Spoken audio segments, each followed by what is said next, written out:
हम एक ऐसी दुनिया में रहते हैं जहां हर मोड़ पर इंसानों के भीतर डर और सहम पैदा करने के लिए आत्माओं और अन्य शैतानी ताकतों अपना रूप दिखाती रहती हैं। अब आप भले ही इस तथ्य पर यकीन ना करें, लेकिन आपकी हर हरकत, हर एक कदम पर बुरी व अच्छी आत्माओं की नज़र रहती है। यह आत्माएं आपको एक पल के लिए भी तन्हा नहीं छोड़ती। हाँ, कई बार भीड़ भाड़ से बचते हुए वह आपको अकेलेपन में ही अपने होने का एहसास करवाती हैं। ऐसी ही एक घटना से हम आज आपको रूबरू कराने जा रहे हैं, जो कोई कहानी नहीं बल्कि एक आम इंसान के साथ घटित एक खौफनाक घटना है। आज से कुछ 5-10 साल पुरानी है। अशोक नाम का एक व्यक्ति, जिसका गांव पूर्वी उत्तर प्रदेश के एक कस्बाई इलाके में था। वैसे तो वो दिल्ली में नौकरी करता था, लेकिन घर आए हुए काफ़ी समय बीत चुका था, इसलिए छुट्टी लेकर वह घर आया हुआ था।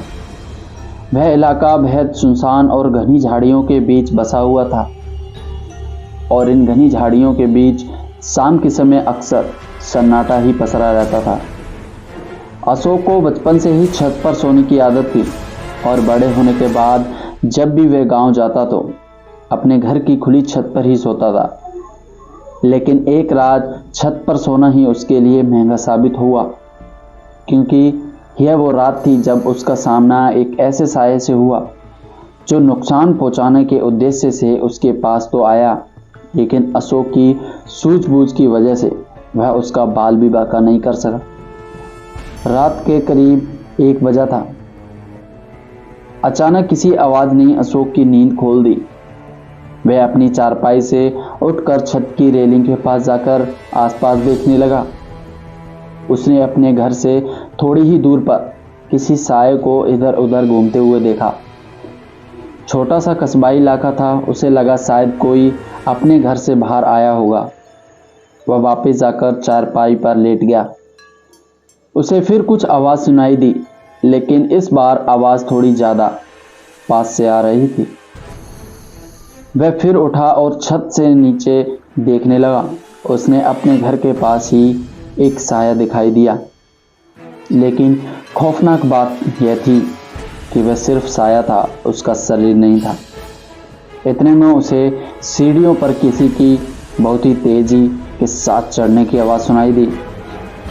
1 मिनट से कम समय में वह साया उसकी नज़रों के सामने खड़ा था। उसकी शक्ल, हाथ पैर कुछ भी नहीं था। अगर कुछ था तो वह सिर्फ एक सफ़ेद साया, जो धीरे धीरे अशोक की तरफ बढ़ता जा रहा था। कहते हैं, बुराई को काटने के लिए अच्छाई का ही सहारा लिया जाता है। इसलिए उस साये से खुद को बचाने के लिए उस समय अशोक ने कवच, तिलक और गला मंत्र का जाप करना शुरू कर दिया।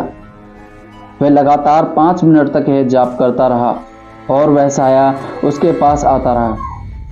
अचानक ही वह साया अंतर्ध्यान हो गया।